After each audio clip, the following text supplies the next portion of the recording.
A very pleasant morning to all of you who are watching and listening to this video. Today I am going to teach you about direct and indirect narration that you call direct speech and indirect speech. Do you know what is the difference between direct speech and indirect speech? Direct speech वो होती है जब हम किसी की कही हुई बात को उसके शब्दों में कहते हैं, और इनडायरेक्ट स्पीच वो होती है जब हम किसी की कही हुई बात को अपने शब्दों में कहते हैं। फॉर एन एग्ज़ाम्पल, मीरा और राधा दोनों सवेरे 8 बजे मिलती हैं और मीरा राधा से कहती है कि I shall not go to school today, मैं स्कूल नहीं जाऊंगी आज। राधा को स्वाति दोपहर के 3 बजे मिलती है और वो उसे बताती है कि मीरा ने मुझे बताया है कि वो आज स्कूल नहीं जाएगी। अब आप ये देखिए, ये जो मैं का वो हुआ, ये ऑटोमेटिकली हुआ, स्पॉन्टेनियसली हुआ। इसके लिए हम में से किसी ने कोई प्रयास नहीं किया। तो ऐसा होता है, जब हम किसी की कही हुई बात को अपने शब्दों में कहते हैं तो हम कुछ परिवर्तन करते हैं। वो परिवर्तन क्या क्या होते हैं, तो यहाँ पर कुछ नियम हैं, लेकिन ये रूल्स जो हैं वो आपको सिर्फ गाइड करने के लिए हैं। आपकी योग्यता इस बात पर निर्भर करती है कि आप उस इनडायरेक्ट नरेशन को कितनी खूबसूरती से आगे लेके जाते हैं। फिर भी there are some rules, some simple rules that I am going to tell you. सबसे पहले शुरुआत करेंगे असर्टिव सेंटेंसेस से, क्योंकि we have different types of sentences, और डिफरेंट टाइप्स ऑफ सेंटेंसेस के लिए वी हैव डिफरेंट रूल्स। तो असर्टिव सेंटेंस बच्चों आपको कैसे मिलेगा, ये देखिए, ये inverted comma and full stop. अब आपको करना क्या है, आपको इनडायरेक्ट बनानी है तो आपको ऐसे कर देना है, बस सिंपल। पर इतना सिंपल नहीं है, ऐसे लाइन नहीं खींच के आनी है, कुछ कुछ करना भी है। अब आप देखिए कि जो लाइन मैंने खींची थी ऊपर, उसमें जो इन्वर्टेड कॉमा के बाहर का पोर्शन है that is called reporting speech, और इन्वर्टेड कॉमा के अंदर का portion is called reported speech. तो रिपोर्टिंग स्पीच में सिर्फ और सिर्फ एक चेंज होता है, और वो ये होता है कि हम सेड टू को टोल्ड में बदल देते हैं। से टू भी टेल में जाएगा, विल से भी विल टेल में जाएगा अगर उसके बाद टू है तो। इसके अलावा रिपोर्टिंग स्पीच में कोई चेंज नहीं होता है। अब जो भी चेंजेस होंगे वो रिपोर्टेड स्पीच में होंगे। सेकंड काम हमारा क्या होगा कि हम इन्वर्टेड कॉमा हटा देंगे और उसकी जगह दैट लगा देंगे। तीसरा काम, टेंस बदले जाएंगे, लेकिन टेंस जो हैं वो रिपोर्टिंग स्पीच के टेंस के अनुसार बदले जाएंगे।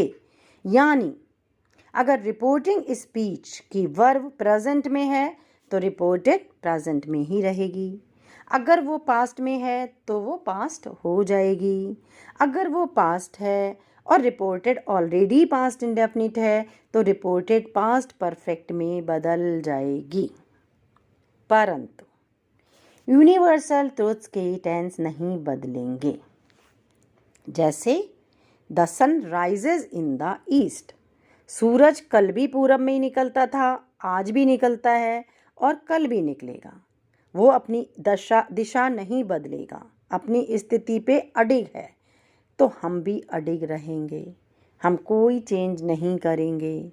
2 and 2 make 4, मैन इज़ मॉर्टल, ये कुछ ऐसी बातें हैं। Honesty is the best policy, जो यूनिवर्सल ट्रुथ्स की कैटेगरी में आती हैं। फिर हम बदलेंगे प्रोनाउंस। अब हम प्रोनाउंस कैसे बदलेंगे, pronouns will be changed according to socks upon first, second, third. यानी कि फर्स्ट पर्सन के प्रोनाउंस सब्जेक्ट के अनुसार, सेकंड पर्सन के ऑब्जेक्ट के अनुसार, और थर्ड पर्सन के कट्टा, नो चेंज। प्रोनाउंस आप जानते हैं और आपने प्रोनाउंस अच्छे तरह पढ़ भी रखे होंगे, फिर भी मैं एक बार लिस्ट आपको रिवाइज कराती हूँ। पर्सनल प्रोनाउन की ये लिस्ट है, देखिए, आई, माई, मी, we our us, you your you, he his him, she her her, they their them, it its. अब बच्चों इसमें आई और वी आते हैं फर्स्ट पर्सन में, यू आता है सेकंड पर्सन में और बाकी सारे आते हैं थर्ड पर्सन में। तो बस इतना याद रखिए कि मैं बदलूंगी, हम बदलेंगे, तुम बदलोगे, लेकिन और कुछ नहीं बदलेगा। तो हमें अटेंशन सिर्फ 3 चीज़ों पे लगानी है, आई पर, वी पर, यू पर, और तो कुछ देखना ही नहीं है। इसके अलावा हम एक काम और करते हैं, हम नियरनेस शो करने वाले एडवर्ब्स को दूरी प्रकट करने वाले एडवर्ब्स में बदल जाते हैं और इसीलिए कम का गो हो जाता है, टुडे दैट डे में कन्वर्ट हो जाता है, yesterday the previous day, tomorrow the next day, here there, now then, ago before. Now I am giving you some examples which will clear your views. और बच्चों बहुत ध्यान से पढ़िए, बहुत ध्यान से पढ़िए, ये आपका सिलेबस तो है ही है, इसके अलावा it will help you in your competitive exams. SSC के, बैंक के, ये बहुत सारे जो एग्ज़ाम्स होते हैं जिसमें ग्रामर आती है उसमें ये आता है, और वो कैसे आती है वो मैं आपको अपने अगले वीडियोज़ में बताऊँगी। तो बच्चों देखिए, Ram said to me, I am your best friend. क्या कहा राम ने मुझे कि I am your best friend, मैं तुम्हारा सबसे अच्छा दोस्त हूँ। अब मुझे इसको इनडायरेक्ट में बदलना है, तो सेड टू को मैंने कर दिया टोल्ड, राम टोल्ड मी, इन्वर्टेड कॉमा की जगह दैट आ गया। अब ये जो आई है ये कौन से पर्सन का प्रोनाउन है? फर्स्ट का, जो कि बदला जाएगा सब्जेक्ट के अनुसार। अब सब्जेक्ट क्या है बच्चों? राम। तो आई का हम क्या करेंगे? ही। और चूंकि सैड है यानी वो पास्ट टेंस में है तो एम का मैंने किया वॉज। और योर सेकंड पर्सन का प्रोनाउन है जिसको मैंने चेंज करने जा रही हूँ अकॉर्डिंग टू मी, ऑब्जेक्ट के हिसाब से। तो मी के हिसाब से वो माई हो गया। तो Ram told me that he was my best friend. Next, the same sentence having different pronouns. Ram said to me, you are my best friend. अब राम said to का told हो गया, Ram told me inverted comma की जगह that आ गया। You second person का pronoun है जिसको मैंने change किया according to me, क्या आ गया?